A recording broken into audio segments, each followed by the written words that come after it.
Good afternoon. Games? Okay, so who won it? Nobody. Everybody won it, huh? யாரு win பண்ணது? எல்லாருமே win பண்ணிட்டீங்களா?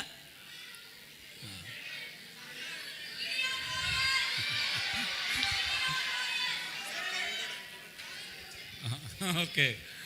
Okay, so we wait for the surprise that we will have tomorrow. நாளைக்கு தான் அந்த சர்ப்ரைஸ்க்குன்னு நாங்க நினைக்கிறோம். நம்ம வெயிட் பண்ணலாம். Yes, so we will wait for that time. அந்த நேரத்திற்காக நாம் காத்திருப்போம். But at the same time, let us, think about what we thought in the morning session. அதே நேரத்திலே நாம் முதலாவது இப்பொழுது காலை நேரத்திலே நாம் சிந்தித்த அந்த சில விஷயங்களை நாம் மீண்டுமாக நான் உங்களுக்கு திருப்பி சுருக்கமாக சொல்லுகிறேன். So as I had said, he that hath son hath the life. நான் உங்களுக்கு சொன்னது போல குமாரனை உடையவன் ஜீவனை உடையவன். So it should be a life that is lived. ஆகவே நாம் இந்த இப்படிப்பட்ட வாழ்க்கையை வாழ்ந்து காண்பிக்க வேண்டும். So then I was telling you about the three possibilities that can happen in the Christian walk. அதற்கப்புறமாக இந்த கிறிஸ்தவ வாழ்க்கையிலே மூன்று விதமான சாத்தியங்கள் அல்லது நம்முடைய கிறிஸ்தவ வாழ்க்கை மூன்று வகையாக வாழக்கூடிய சாத்தியங்கள் இருக்கிறது என்று நாம் பார்த்தோம். Yeah, one was we were thinking about the fact that the Christian may start well and then continue to decline and end up being away from the Lord. அதாவது ஒன்று ஒரு கிறிஸ்தவனாக ஒருவர் வாழ ஆரம்பித்து அதற்கப்புறம் படிப்படியாக அந்த வாழ்க்கை அது தேய்ந்து போகிற அந்த அனுபவம் இருக்கும். The second possibility was he may make mistakes, he may fall, but then he may grow back strong into the Lord. அடுத்த ஒரு சாத்தியம் என்னவென்றால் அப்படியாக ஒருவன் கிறிஸ்தவன் ஆனதற்கு அப்புறம் அவன் வீழ்ச்சி அடைவதும் திரும்பவும் எழுந்திருப்பதும் மனம் திரும்புவதுமான ஒரு வாழ்க்கையின் அனுபவம். The third guy sees all the hypocrisy that is in the church and learns all the tricks of the trade and worships very good on Sundays and becomes a first class hypocrite and everybody adores him also. அடுத்து மூன்றாவது ஒரு சாத்தியம் ஒருவன் கிறிஸ்தவனானதற்கு அப்புறம் அவன் எல்லா விதமான மாய்மாலங்களையும் கற்றுக்கொண்டு சபையில் எல்லாருக்கும் முன்பாக எப்படி நடிப்பது என்பதற்கும் அவன் கை தேர்ந்தவனாக அவன் கடைசி வரைக்குமாக அவன் நடித்து கொண்டே ஆனால் எல்லா நல்ல விதமான ஆராதனைகள் எல்லாம் செய்யக்கூடியவனாக அவன் இருப்பான். He is a total fraud. அவன் முற்றிலும் ஒரு பொய்யனாக இருப்பான். The life may look very moral. அவனுடைய வாழ்க்கை பார்ப்பதற்கு ஒழுங்காக இருப்பது போல தோன்றும். Religious practices done very well. எல்லா விதமான மத சடங்குகள் எல்லாம் நல்ல முறையிலே நடந்து கொண்டிருக்கும். But his life is the same life before receiving Christ. ஆனால் அவனுடைய வாழ்க்கையோ அவன் கிறிஸ்துவை ஏற்றுக்கொள்வதற்கு முன்பாக எப்படி இருந்ததோ அப்படித்தான் இருக்கும். Only that he has got a nice coating now of Christianity. இப்பொழுது நடந்த ஒரே ஒரு விஷயம் கிறிஸ்தவம் என்கிற நல்ல ஒரு பளபளப்பான ஒரு தோற்றம் வெளியிலே அவன் பூசி இருப்பான். So if this is false, இது பொய்யாக இருக்குமேயானால் then what should be the true Christianity? அப்படியானால் உண்மையான கிறிஸ்தவம் என்றால் என்ன, அது எப்படி இருக்கும்? This may seem like a harsh judgment. இது ஒருவேளை மிக கடினமாக நியாயம் தீர்ப்பதை போன்று தோன்றலாம். But true Christianity in some circles is equated to like a very nice doctrinal purity. உண்மையான கிறிஸ்தவம் என்றால் அநேக நேரங்களிலே ஒரு நல்ல உபதேசத்திலே மிகவும் சிறப்பாக அல்லது உண்மையாக இருக்கக்கூடிய ஒரு அமைப்பாக இருக்கலாம். And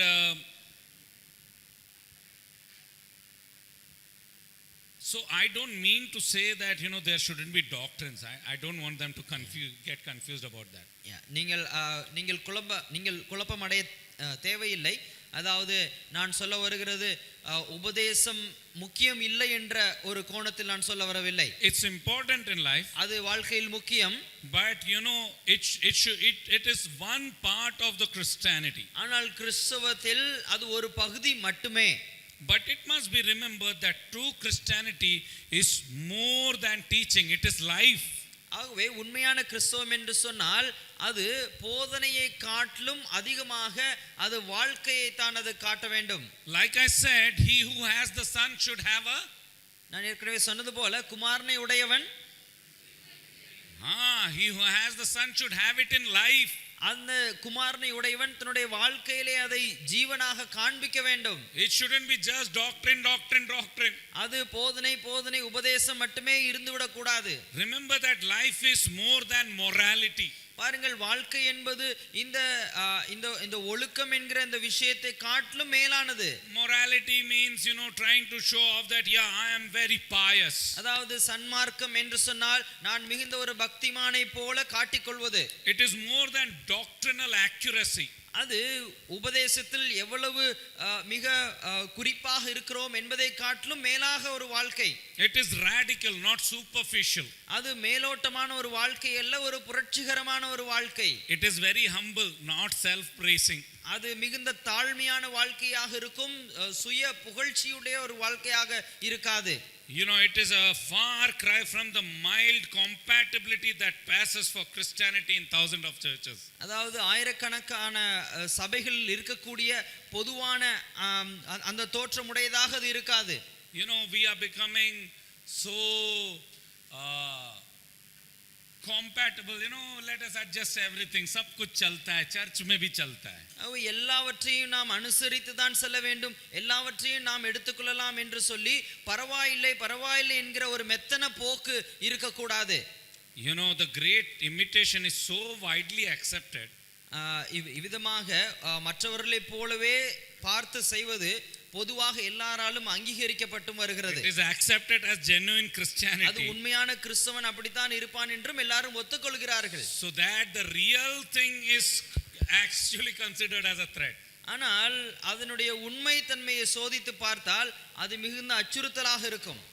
So when I say that, what do I mean? நான் இப்படி எல்லாம் சொல்லும்போது என்ன சொல்ல வருகிறேன் என்றால், when I say that it is life, இது வாழ்க்கையில் காண்பிக்க வேண்டும் என்று நான் சொல்லும்போது, I'll give you an example. அதற்கு ஒரு உதாரணத்தை நான் சொல்லுகிறேன். In our villages, our believers are more or less more of them are illiterates. பாருங்கள், எங்களுடைய நான் இருக்கக்கூடிய அந்த கிராமங்களில் எல்லாம் இருக்கக்கூடிய விசுவாசிகள் அவர்கள் அதிகமான பேர் கல்வி அறிவு இல்லாதவர்கள். When will the churches be opened? சபை எப்பொழுது திறப்பீர்கள்? I was broken. நான் உடைந்து போனேன். She didn't ask me, give us money. எங்களுக்கு ஏதாவது உதவி செய்யுங்கள், பணம் கொடுங்கள் என்று அவர்கள் கேட்கவில்லை. She didn't tell me that get us some food. எங்களுக்கு ஏதாவது சாப்பாடு வாங்கி கொடுங்கள் என்று கேட்கவில்லை. She asked me, when will the worship be restored? அவர்கள் கேட்டார்கள், திரும்ப எப்பொழுது ஆராதனை துவங்கும் என்று. Look at our churches. நம்முடைய சபைகளை பாருங்கள். We have all liberty to gather for worship. நாம் ஆராதனைக்கு வருவதற்கான எல்லா சுதந்திரமும் நமக்கு உண்டு. Do we seriously go to our churches, my children? நம்முடைய சபைகளுக்கு போகிறதிலே எவ்வளவு வைராக்கியம் நமக்கு இருக்கிறது பிள்ளைகளே. Our prayer meetings and cottage meetings, hardly people come. Some few old people gather together. நம்முடைய ஜெப கூட்டங்களிலேயும் வீடுகள் தோறும் நடக்கிற கூட்டங்களிலேயும் எவ்வளவு பேர் வருகிறார்கள், குறைந்த நபர்கள் மாத்திரமே வருகிறார்கள். Oh, this is not just a veneer, a small polish of Christianity. This is Christian life. This is living is what I'm talking about. நான் சொல்லக்கூடிய விஷயம் ஜீவனை உடையவன் என்று நான் சொல்லக்கூடியதற்கு அர்த்தம் இதுதான். நாம் வாழ்ந்து காண்பிக்க வேண்டும். And very often, let me tell you, we are living a lie. அநேக நேரத்திலே நான் உங்களுக்கு எப்படி சொல்லுகிறேன், நாம் பொய்யான வாழ்க்கை வாழ்ந்து கொண்டிருக்கிறோம். We don't know whom we are worshiping, otherwise you won't be so you won't go so simply to the church. நீங்கள் அநேக நேரத்திலே நாம் ஆராதிக்கிறவர் யார் என்று நமக்கு தெரிகிறதில்லை. ஆகவே நாம் வெறுமனே சபைக்கு போய் வருகிறோம். So this Christianity should be original, it should be truth, it should be life. ஆகவே இந்த கிறிஸ்தவமானது அது உண்மையாக இருக்க வேண்டும், ஜீவனுடையதாக இருக்க வேண்டும். Now you go and ask that amma, இப்பொழுது போய் அந்த அம்மாவிடத்திலே நீங்கள் கேட்டால், what is salvation called in Greek? ரட்சிப்பு என்ற வார்த்தையினுடைய கிரேக்க பதம் என்னவென்று கேட்டால், she will ask you first, what is Greek? முதல்ல அவங்க கேட்பாங்க, கிரேக்கம் என்றால் என்ன என்று. But the genuinity of their love for Christ is ready to be consumed into death. ஆனால் அவர்களுடைய விசுவாசத்தின் உண்மைத்தன்மை எப்படி இருக்கிறது என்றால் சாகிறதற்கும் தங்களை ஒப்புக்கொடுக்க ஆயத்தமாக இருக்கிறார்கள். It's not sophistication and showing off. அது ஒன்றும் வசதி வாய்ப்புகளோடு தங்களை காண்பித்துக் கொள்கிற ஒரு வாழ்க்கை அல்ல. It's a life that is ready to offer on the altar as it was offered by their master. அவர்களுடைய எஜமானை போலவே தங்களுடைய வாழ்க்கையும் பலிபீடத்தின் மேல் வைக்கப்பட்டு தகனிக்கப்படுகிறதற்கு ஆயத்தமாக இருக்கக்கூடிய ஒரு வாழ்க்கை. Now you have to categorize yourself. Which of the three are you falling in? இப்பொழுது நீங்கள் உங்களுடைய வாழ்க்கையை நீங்கள் சீர்தூக்கி பாருங்கள். இந்த மூன்று வகுப்பில் நீங்கள் எந்த ஒரு குழுவை சார்ந்தவர்கள் என்று. Ephesians 5 verses 15 and 16. எபேசியர் 5ஆம் அதிகாரம் 15 16 ஆகிய வசனங்கள். Ephesians 5 15 and 16. எபேசியர் 5 15 16. ஆனபடியினாலே நீங்கள் ஞானமற்றவர்களைப் போல நடவாமல் ஞானமுள்ளவர்களைப் போல கவனமாய் நடந்து கொள்ள பார்த்து. You know the verse says, see then that you walk circumspectly, not as எதை போல நடக்க கூடாது?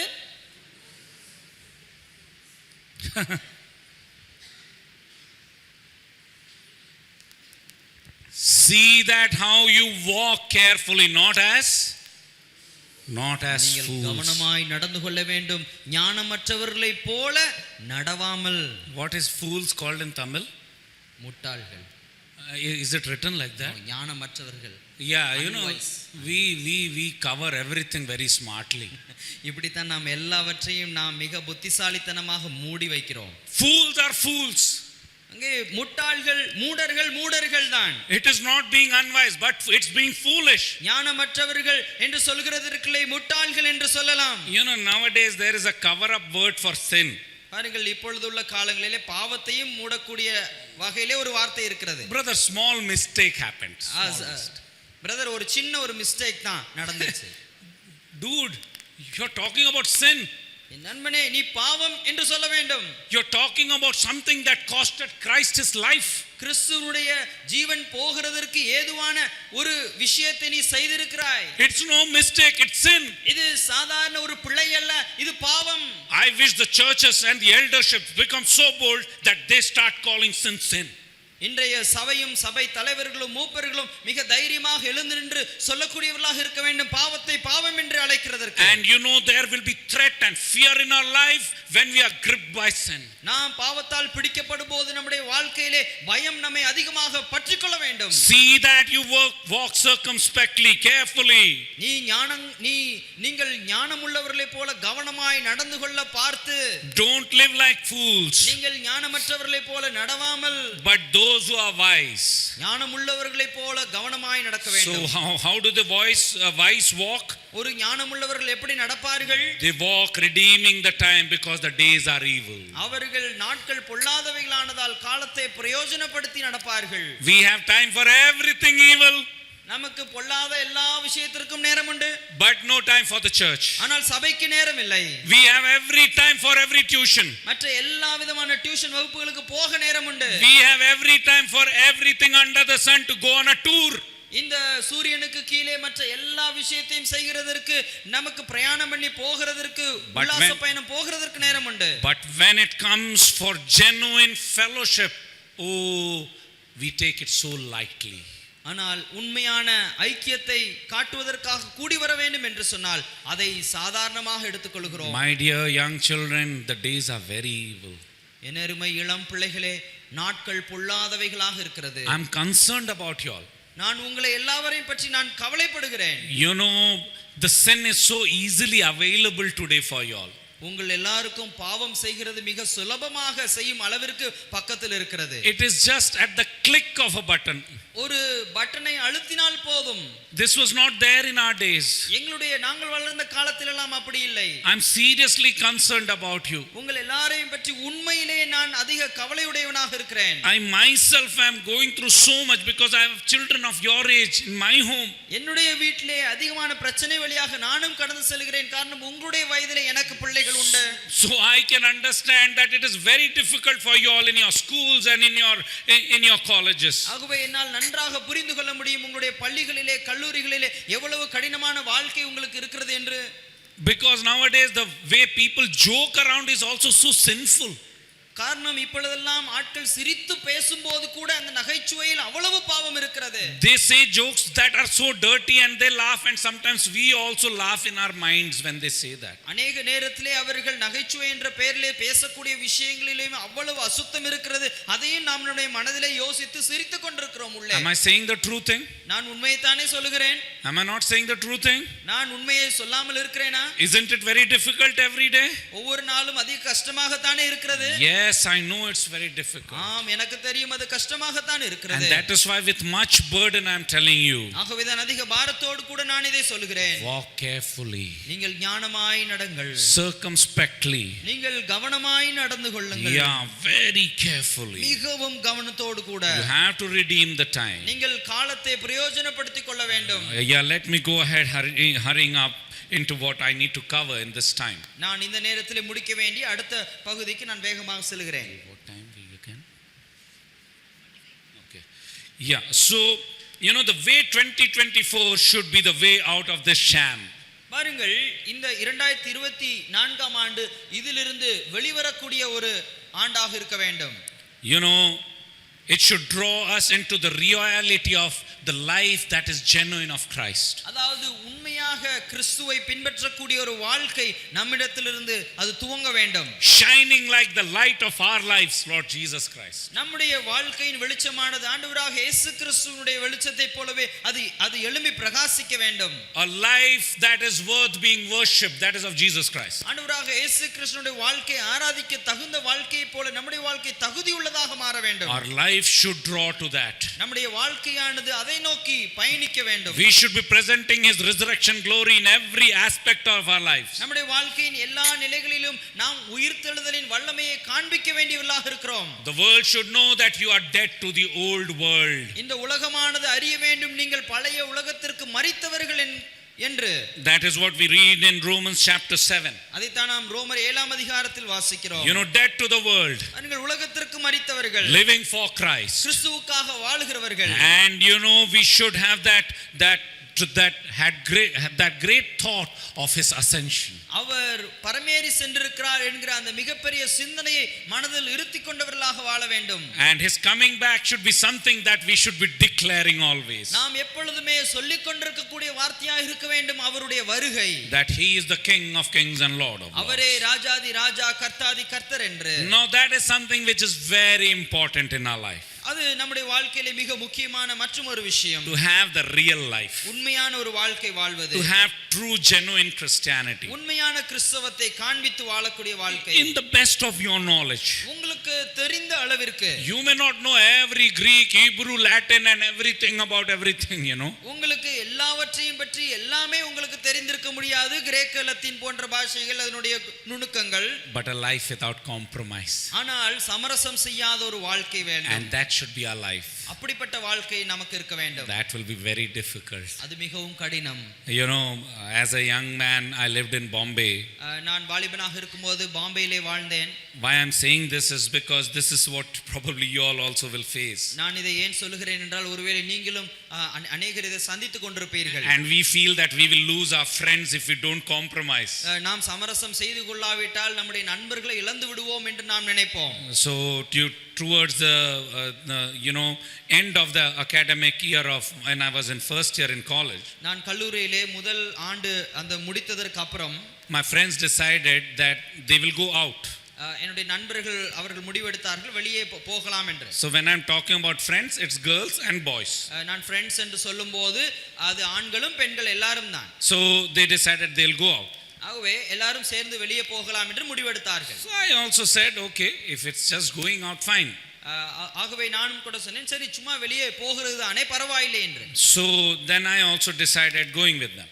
ஆகவே நானும் கூட அவர்களோடு கூட செல்லலாம் என்று நான் தீர்மானித்தேன். And they drove and they straight away go and park the car taxi that we took in front of a theater.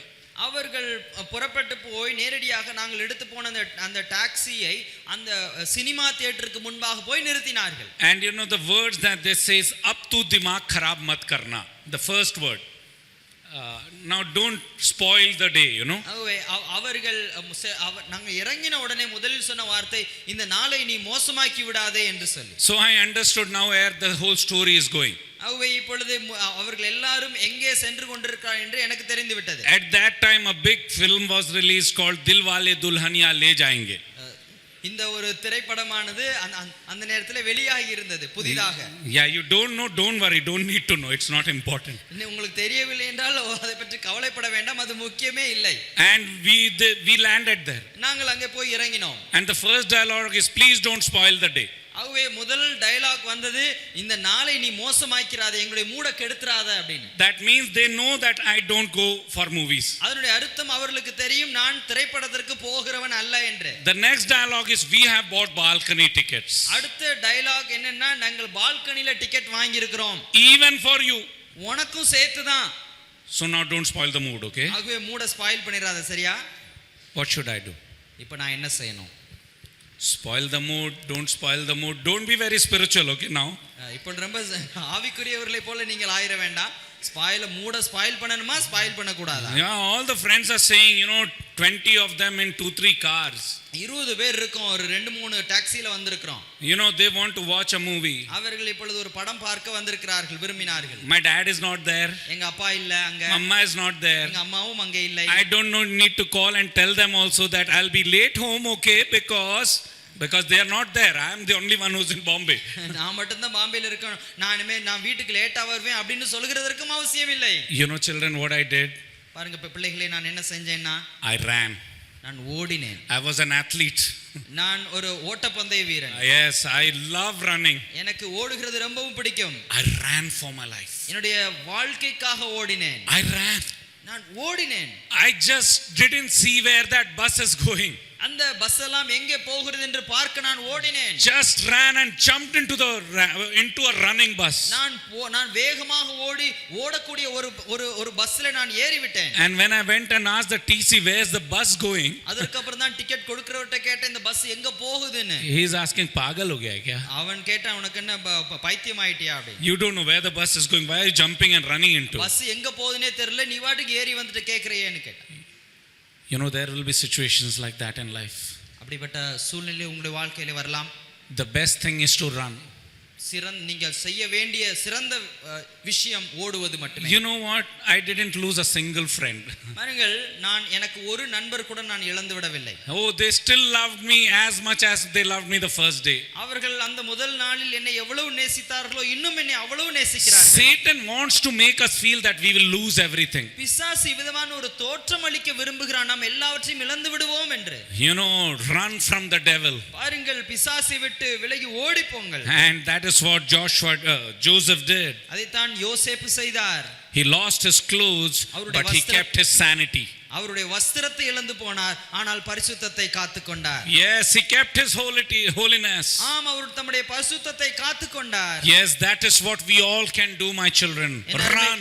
என் அருமை பிள்ளைகளே, அதைத்தான் நாம் எல்லாரும் செய்ய முடியும், ஓடுவது.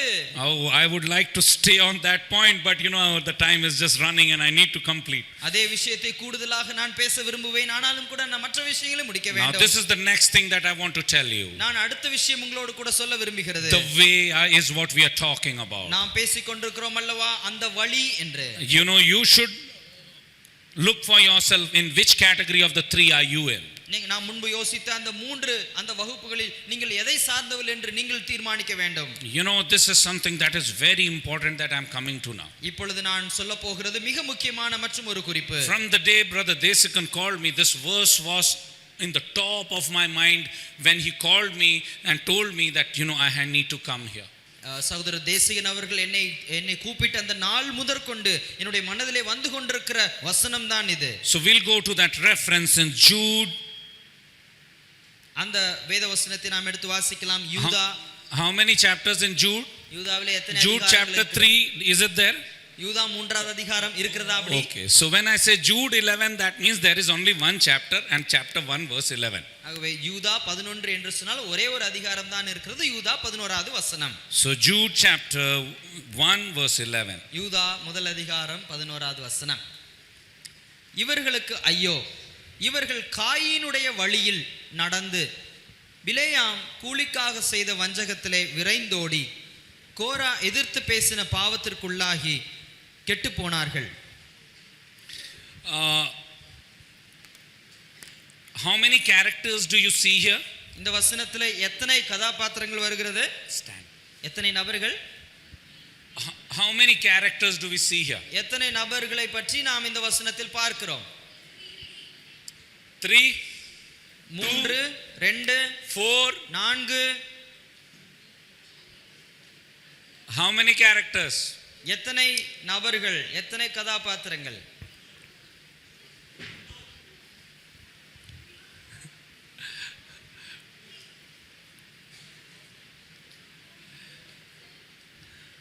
Okay, now we are going to, somebody saying 2, somebody saying 3, சிலர் 2ன்னு சொல்றாங்க, சிலர் 3ன்னு சொல்றாங்க, somebody saying 4. சிலர் 4ன்னு சொல்றாங்க. Okay, so now we read that verse again. இப்போ அந்த வசனத்தை திரும்பவும் வாசிக்கலாம். Okay. இவர்களுக்கு ஐயோ, இவர்கள் காயீனுடைய வழியில் நடந்து Yeah. பிலேயாம் கூலிக்காக செய்த வஞ்சகத்திலே விரைந்தோடி Yeah. கோரா எதிர்த்து பேசின பாவத்திற்குள்ளாகி Yeah. கெட்டு போனார்கள். How many characters? எத்தனை நபர்கள்? Okay. 3. ஓகே. யார் சொன்னது? Who's saying 3? யாரெல்லாம் சொல்றது 3ன்னு? Nobody's looking at me now, you know. இப்ப என்ன I யாருமே told you பார்க்க the மாட்டேங்கிறாங்க. first day, if you don't look at me, I'll catch hold of you. நான் முதல்ல சொன்னேன்ல, என்ன யார் பார்க்கல தலைய குனிறீங்களோ உங்களை தான் நான் பிடிப்பேன் முதல்ல. How many? எத்தனை பேர்? Etna me? How many? எத்தனை பேர்? 3, 4, 5? 3, 3, 4, okay. 3. Okay. So you now say what are the names of those 3 characters? அந்த 3 பேர் யார் யாருன்னு நீங்க சொல்றீங்க. Say boldly, man. Don't worry. I'm not going to crucify you. தைரியமா சொல்லுங்க, உங்களை சிலுவையில ஒண்ணு அடிச்சிட மாட்டேன். Okay. Here we go. Don't worry. Coin, coin,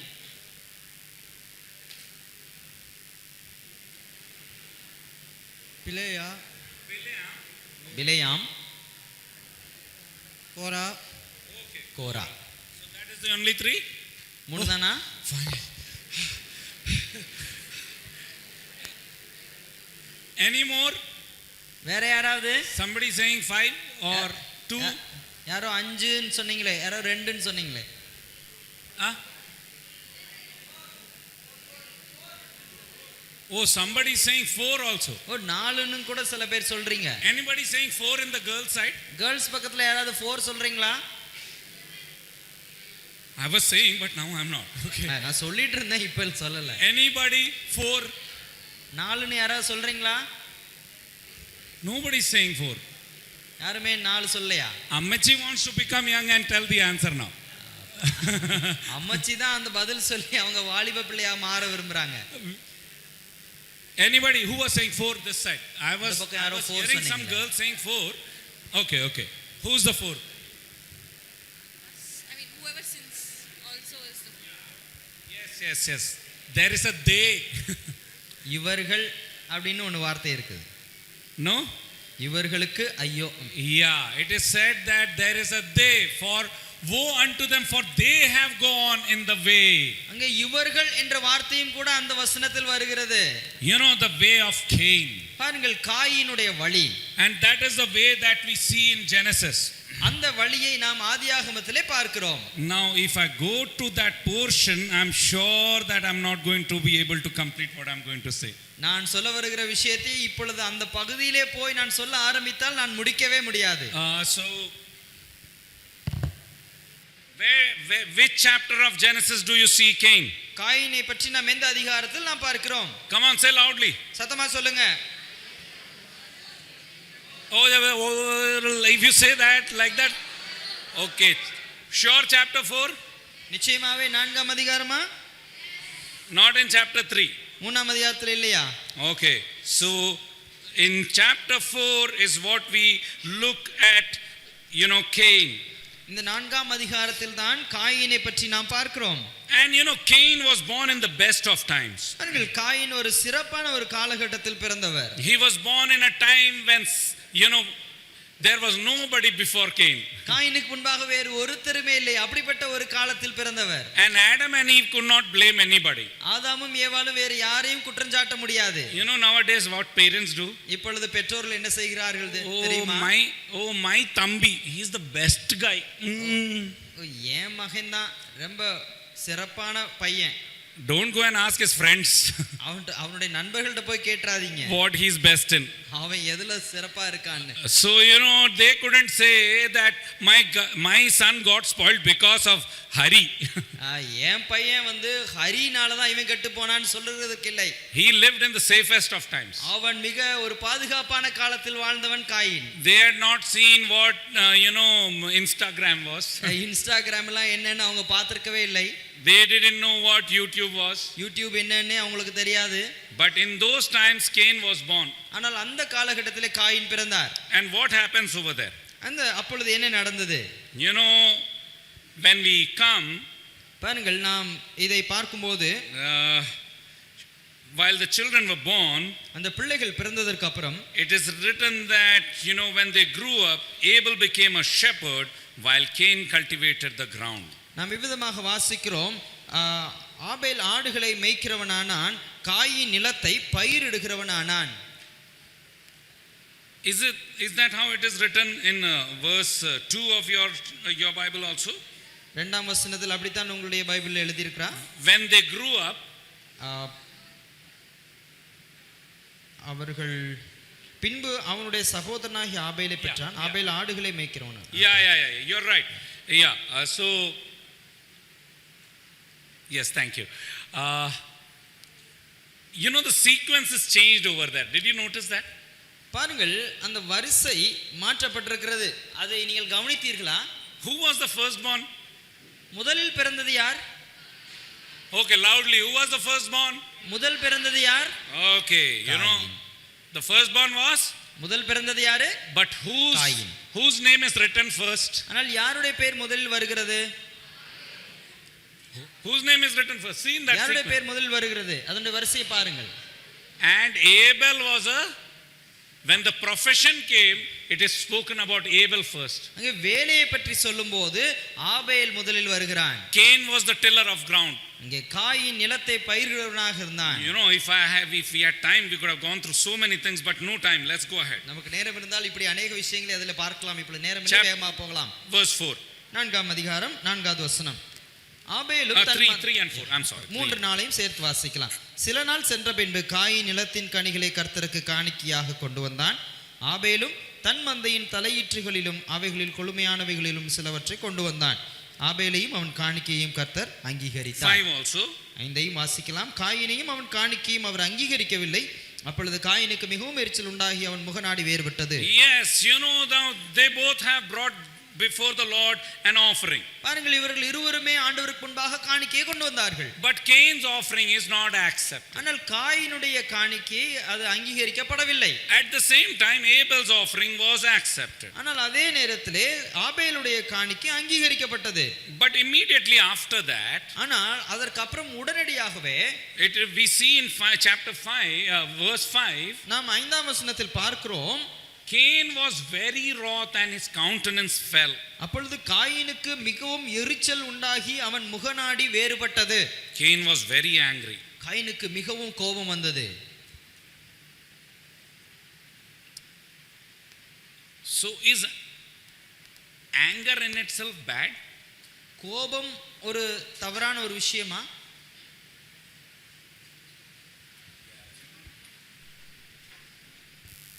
Is anger in itself bad?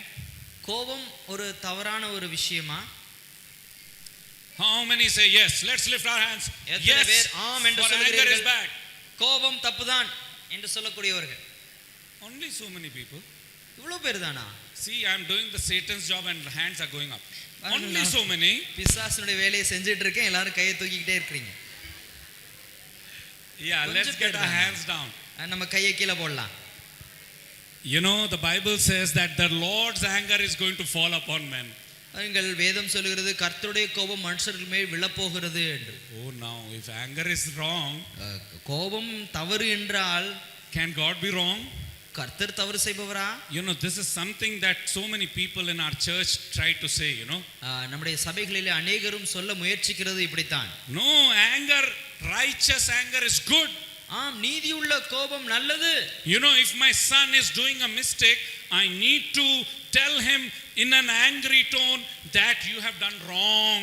பாருங்கள், என்னுடைய மகன் ஒரு தவறு பாவம் செய்தால் ஒரு கோபமான தொனியோடு நீ தவறு செய்தாய் என்று நான் சொல்லித்தான் ஆக வேண்டும். You know who was the guru of Samuel? சாமுவேலுக்கு குருவாக இருந்தது யார்? Eli. Eli. Yeah. You know why was God angry with Eli? ஏன் ஏலியின் மேல் கர்த்தர் கோபப்பட்டார் தெரியுமா? I don't have time. அதெல்லாம் விளக்க நேரமில்லை. Yeah, God was angry that Eli was not angry enough. Eli போதிய அளவுக்கு கோபப்படவில்லை. அதுதான் கடவுள் அவன் மேல் கோபப்பட்டதற்கு காரணம். And because of that, what did God had to do? அதனால் தேவன் என்ன செய்ய வேண்டியதாகிவிட்டது? What happened? என்ன நடந்தது அதற்கு அப்புறம்? Killed them. அவர்களை கொன்றார். Killed them. அவர்களை கொன்றார். That is what we see. அதைத்தான் நாம் வாசிக்கிறோம். Anger is not bad. இங்கே கோபம் தவறு அல்ல. You know, be angry but sin not. ஆனால் நீங்கள் கோபப்பட்டாலும் பாவம் செய்யாதிருங்கள். Anger shouldn't lead you to sin. கோபம் ஒருபோதும் பாவம் செய்கிறதுக்கு ஏதுவாக உங்களை நடத்தக்கூடாது. You know what happens? என்ன நடக்கிறது தெரியுமா? After you become angry, then you hold your brother by his neck and then do all those things, and your sister comes and, you know, with all her beautiful nails. கோபப்பட்டு இப்படி போய் உங்களுடைய சகோதரனை கழுத்தை நெரித்து அமுக்குவதும் அப்படியே உங்களுடைய கைகளுடைய அழகான நகங்களை வைத்து பீறுவதும் அப்படி எந்த விஷயம் நடக்கக்கூடாது. That is anger out of control. அது கோபம் எல்லை மீறி போகக்கூடிய காரியம். That is sin. அது பாவம். And look at God, he's so beautiful. ஆனால் தேவனை பாருங்கள், மிகவும் அழகானவர். He's coming and asking Cain. பாருங்கள், வந்து காயின் இடத்துல கேட்கிறார். He's asking, why are you so angry? நீ ஏன் இவ்வளவு எரிச்சலாய் இருக்கிறாய்? Why do you look so dejected? ஏன் இவ்வளவு நீ வெறுக்கப்பட்டவனாக நீ தோற்றமளிக்கிறாய்? You will be accepted if you do what is right. நீ நன்மை செய்தால் உனக்கு மேன்மை இருந்திருக்கும். But if you refuse to do it right, then watch out.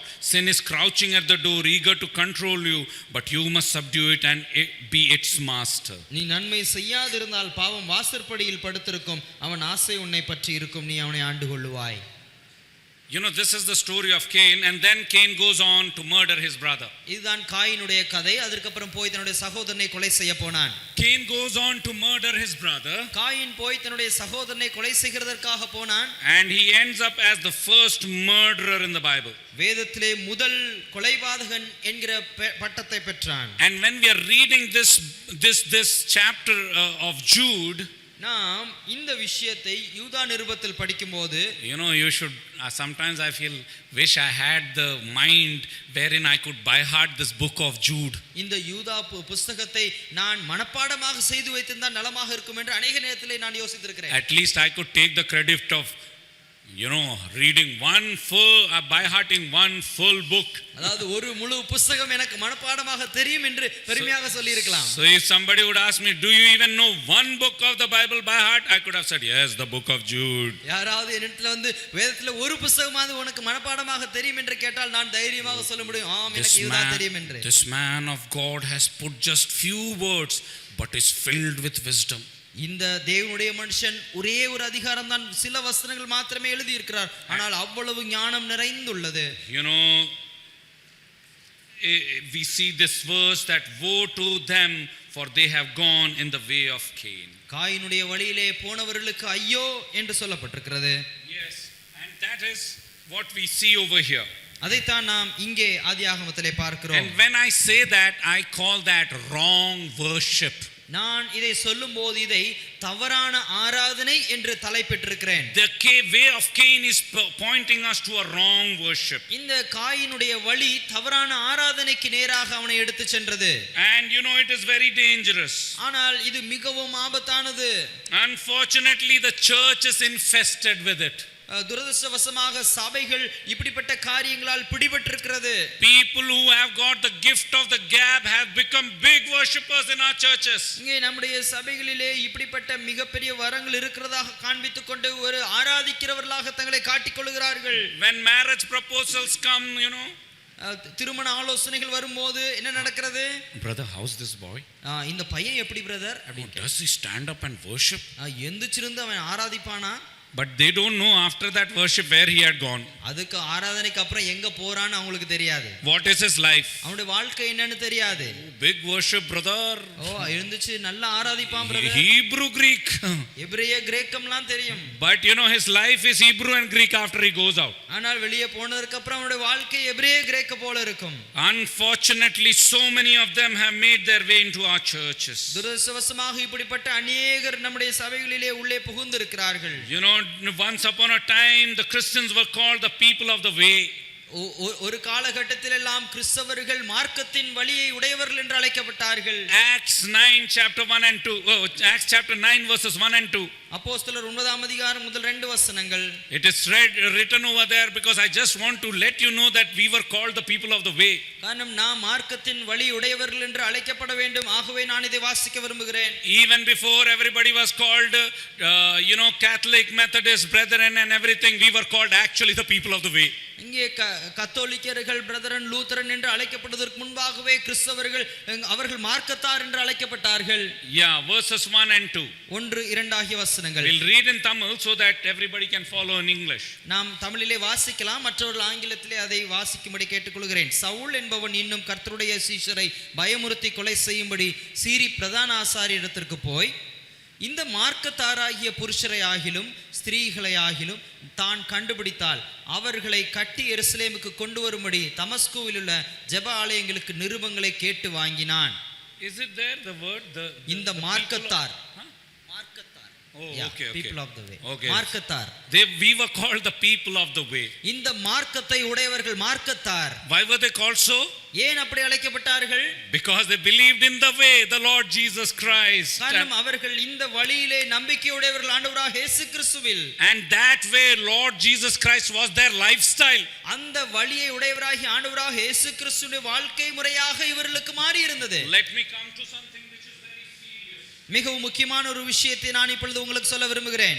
In a world of flashlight Christianity, கிறிஸ்தவம் என்று சொல்லக்கூடிய ஒரு ஆங்காங்கே ஒளிரக்கூடிய இந்த உலகத்திலே, where entertainment has become worship, இப்பொழுது பொழுதுபோக்கு தான் ஆராதனை என்கிற பெயர் பெற்றிருக்கிறது. Spending more for the program has become a trend to propagate self. அங்கே நிகழ்ச்சிகள் என்கிற தலைப்பிலே பிரபலமாக கூடிய அந்த நிகழ்ச்சிகள் எல்லாம் தங்களை தாங்களே அது முன்வைக்கக்கூடிய நிகழ்ச்சிகளாக மாறி வருகிறது. And doing some circuses on stage with the shouts of hallelujah is deemed as worship. அல்லேலூயா என்கிற சத்தத்தோடு கூட அவர்கள் மேடைகளிலே போடக்கூடிய கூத்தாட்டங்கள் எல்லாம் ஆராதனை என்ற பெயரால் அழைக்கப்படுகிறது. And the cult is being elevated to the heights that people are measured according to the followers they have. அங்கே அவர்களுக்கு எத்தனை பேர் பின்பற்றுகிறவர்களாக இருக்கிறார்கள் என்கிறதை பொறுத்து அவர்களுடைய ஆவிக்குரிய தன்மையானது அளக்கப்படுகிறது. Who cares if they are followers of Christ? அவர்கள் கிறிஸ்துவை பின்பற்றுகிறார்களா என்கிறதை பற்றி ஒருவருக்கும் கவலை இல்லை.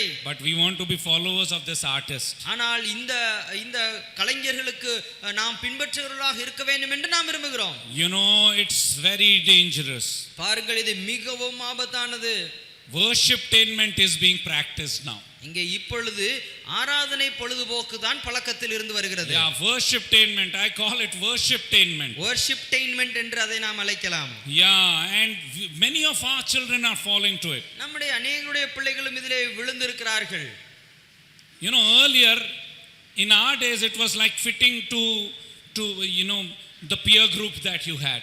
பாருங்கள், நாங்கள் வளர்ந்த காலகட்டத்திலே நம்முடைய சுற்றி இருப்பவர்களோடு கூட நாம் ஒத்து போவதை நாம் நல்லது என்று நாம் கருதினோம். But now it is trying to fit into the group of the worshiptainment group. ஆனால் இப்பொழுது இந்த வொர்ஷிப்டெயின்மென்ட் குழுவோடு கூட சேர்கிறதை தான் பெருமையாக அநேகர் எண்ணுகிறார்கள். You know, we follow so many singers. அநேக பாடல் பாடுபவர்கள் பாடகர்களை நாம் பின்பற்றுகிறோம். Have you ever gone and asked that popular singer, அந்த பிரபலமாக பாடகர்களாக இருக்கிறார்கள், அவர்களுடைய வாழ்க்கையை நாம் விசாரித்திருக்கிறோமா?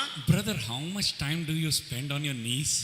பிரதர், நீங்கள் முழங்காலில் எவ்வளவு நேரம் நீங்கள் செலவழிக்கிறீர்கள் என்று. How much time do you read the word? எவ்வளவு நேரம் நீங்கள் வேதத்தை வாசிக்கிறீர்கள் என்று. Above all, how much time do you spend in evangelizing, going from home to home, finding people and telling them about the gospel of Christ? அதற்கு மேலாக எவ்வளவு நேரம் நீங்கள் வீடு வீடாகவோ அல்லது நபர் நபராகவோ சென்று கிறிஸ்துவுடைய சுவிசேஷத்தை மற்றவர்களுக்கு அறிவித்திருக்கிறீர்கள் என்று. How much have you visited the orphans and the widows that are in need? That is what the Bible says. வேதம் சொல்லுகிறது, எவ்வளவு பேர் நாம் அனாதைகள் மற்றும் விதவைகள் ஏழைகளுடைய வீடுகளை அவர்களை போய் விசாரித்திருக்கிறோம். In the so called popular circle of pastor singers, pastor singers என்று சொல்லக்கூடிய ஒரு பெரிய ஒரு பிரபலமான ஒரு வட்டம் இருக்கிறது. can you find true Christianity and worship? அங்கே உண்மையான கிறிஸ்தவத்தையும் உண்மையான ஆராதனையும் நம்மால் பார்க்க முடிகிறதா? You know, that is my question. என்னுடைய கேள்வி இதுதான். And that is what we see from here. அதைத்தான் நாம் இங்கிருந்து கற்றுக்கொள்கிறோம். There is a lot of wrong worship. இங்கே ஒரு தவறான ஆராதனை உள்ள ஒரு காலகட்டமாக இருக்கிறது. Nobody is a worshipper because of the way he produces his songs. அவர்கள் அந்த பாடலை அவர்கள் உருவாக்குகிறதின் மூலமாக ஒருவரும் உண்மையான ஆராதனையை செய்ய முடிகிறதில்லை. Songs can be produced in the comfort of an AC room. ஒரு ஏசி ரூம் அறைக்குள்ளே உட்கார்ந்து கொண்டு அந்த பாடல்களை இயற்ற முடியும். And unfortunately today worship is equal to singing. அங்கே துரதிர்ஷ்டவசமாக என்ன நடந்து விட்டது என்றால் பாடல்தான் ஆராதனை என்ற பெயர் பெற்றுவிட்டது. Isn't it true? அது உண்மை அல்லவா? Look at all the YouTube channels that you have. உங்களுக்கு தெரிந்த எல்லா யூடியூப் சேனல்களையும் போய் பாருங்கள். They are called worship leaders. Oh, big names. worship leaders என்று பெரிய பெயரை கொண்டு அழைக்கப்படுவார்கள். Yes, and we all are sitting and listening to all their songs. அவர்களுடைய பாடல்களை நாம் எல்லாரும் உட்கார்ந்து பார்த்து கொண்டிருக்கிறோம். And you know, there is a danger lurking around, my dear children. என் அருமை பிள்ளைகளை இப்படி சுற்றி இப்படி பார்த்து கொண்டிருந்தால் மிகப்பெரிய ஆபத்து. And as God told Cain, காயினிடத்திலே கர்த்தர் சொன்னது போல, it's hiding. அவன் ஒளித்துக்கொண்டு, You need to subdue it. அதை நீ ஆண்டு கொள்ள வேண்டும். And you need to make a difference. நீ வித்தியாசத்தை காட்ட வேண்டும். Now you need to understand the difference between talent and spiritual gift. இப்பொழுது தாளந்திற்கும் ஆவிக்குரிய வரத்திற்கும் நாம் ஒரு வித்தியாசத்தை இங்கே புரிந்து கொள்ள வேண்டும். You know, talents can be used for personal gain and even in worldly sinful ways. பாருங்கள், தாளந்து என்று சொன்னால் அதை தனிப்பட்ட லாபத்திற்காக உலக பிரகாரமாக பாவமான வழிகளுக்கும் பயன்படுத்த முடியும். Spiritual gifts are only used to serve God's purposes.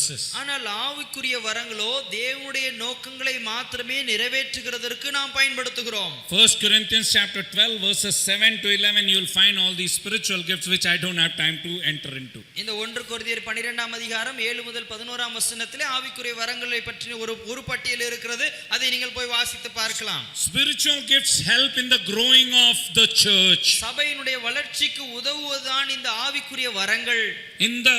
To build the kingdom of God. தேவனுடைய ராஜ்யத்தை வளர்க்கிறதற்கு Talent simply meets needs. இங்கே தாளந்துகள் அது நம்முடைய தேவைகளை மாத்திரம் பூர்த்தி செய்யும். It makes a lot of use. அது ஏராளமாக பயன்படக்கூடிய நிலைமையில் இருக்கும். It makes a lot of money. அது ஏராளமான பணத்தை சம்பாதித்து கொடுக்கலாம். You know, spiritual gifts are acquired by the ones born into the family of God. ஆவிக்குரிய வரங்கள் என்று சொன்னால் தேவனுடைய குடும்பத்தில் பிறந்தவர்களுக்கு மாத்திரமே கிடைக்கக்கூடிய ஒன்று. Talents are inherent from parents and also can be developed through practice. அதேபோல தாளந்துகளோ ஆனால் பெற்றோர்களிடத்திலிருந்து வரக்கூடியதும் நாம் பயிற்சியின் மூலமாக அடையக்கூடியதுமாக இருக்கிறது. The Christians were called the people of the way. இந்த கிறிஸ்தவர்கள் அவர்கள் மார்க்கத்தார் என்று அழைக்கப்பட்டார்கள். And this way is narrow. இந்த மார்க்கம் அது குறுகியது. Narrow is the way that leads you to. இந்த நெருக்கமான வழிதான் எதற்கு நேராக உங்களை எடுத்து செல்லும்? Narrow is the way that leads you to இந்த ஒடுக்கமான வழி எதற்கு உங்களை எடுத்து செல்லும்?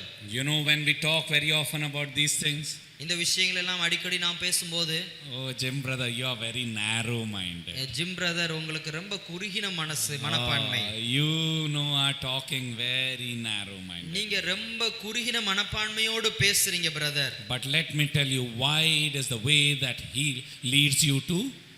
ஆனால் நான் உங்களுக்கு சொல்லுகிறேன், விசாலமான வழி எதற்கு நேராக உங்களை எடுத்து செல்கிறது? Leads you to destruction. அது அழிவுக்கு நேராக போகிறது. And so it is safer to be here.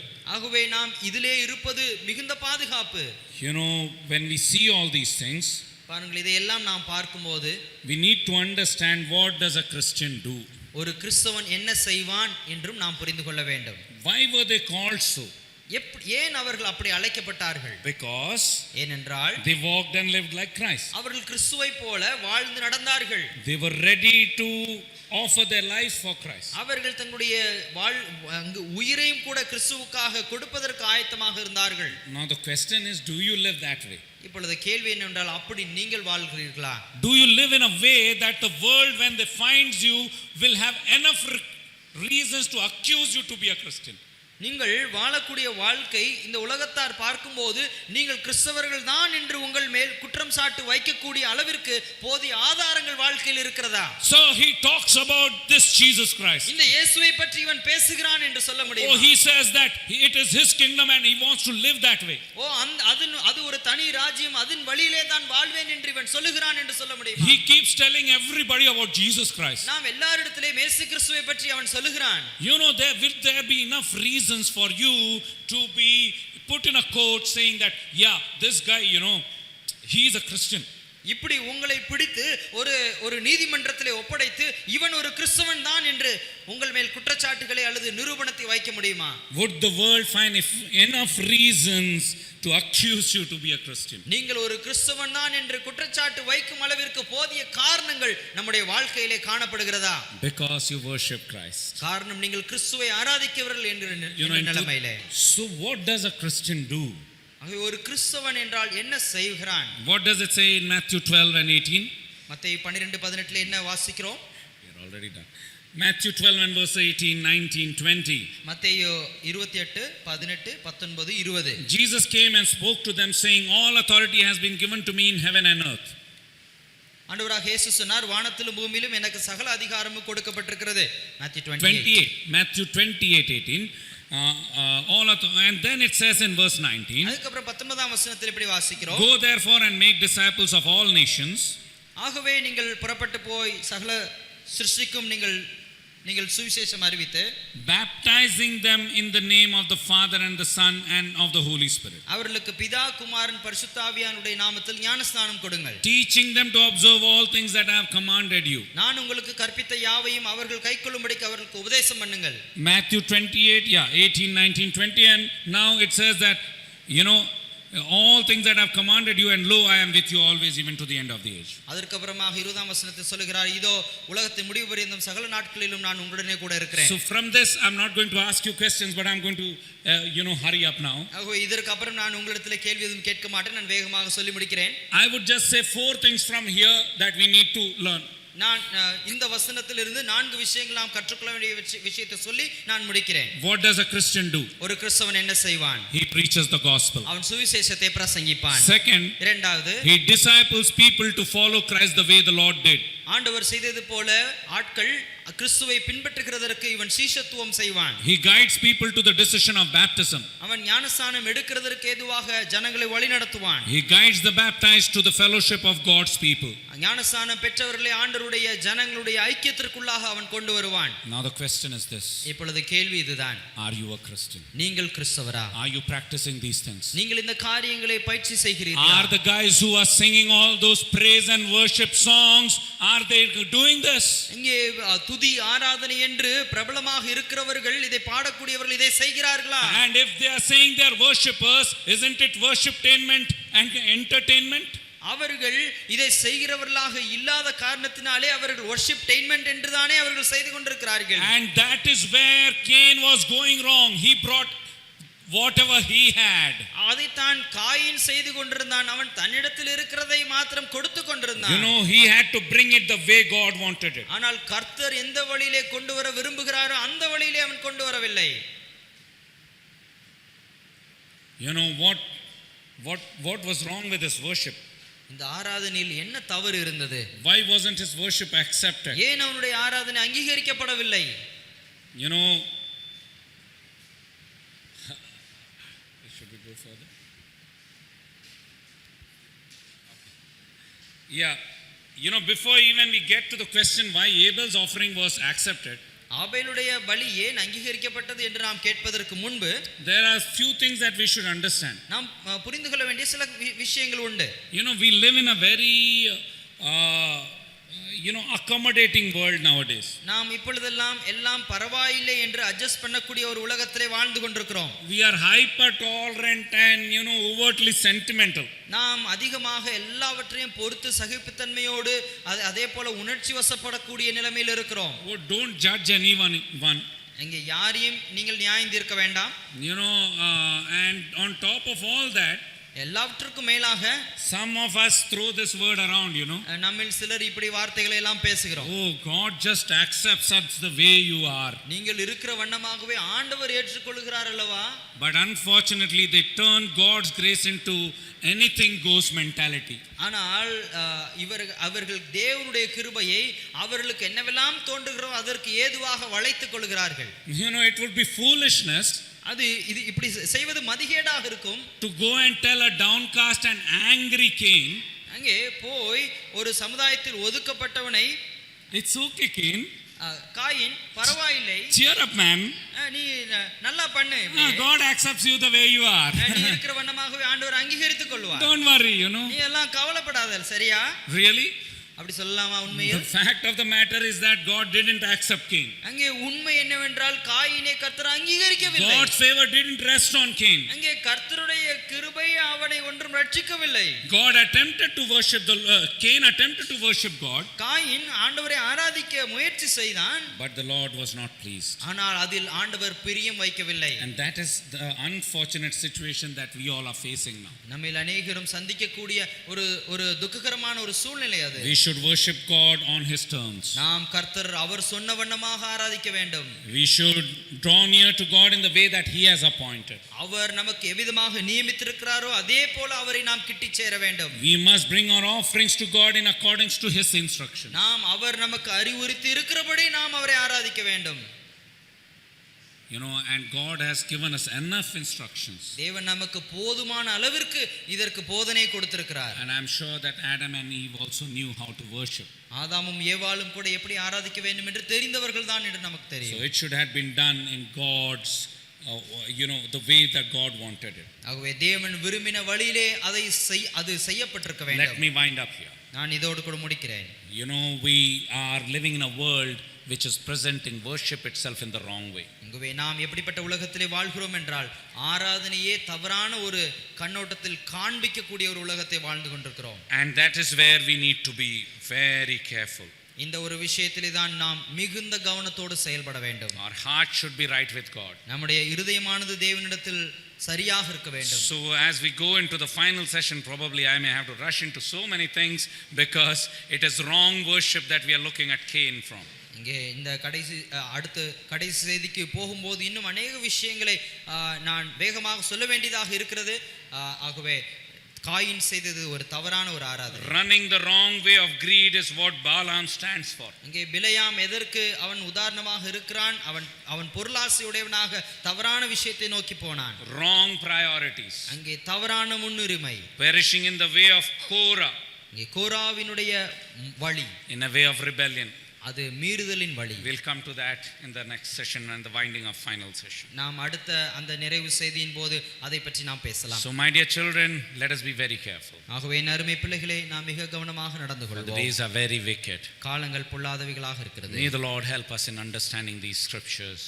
இந்த வேத வசனங்களை எல்லாம் நாம் புரிந்து கொள்ள கர்த்தர் தாமே நமக்கு உதவி செய்வாராக. And present the right worship. இங்கே உண்மையான ஆராதனையை நாம் அவருக்கு ஏறெடுப்போமாக. May the Lord help us in doing so. அப்படி நாம் செய்வதற்கு கர்த்தர் தாமே நமக்கு உதவி செய்வாராக.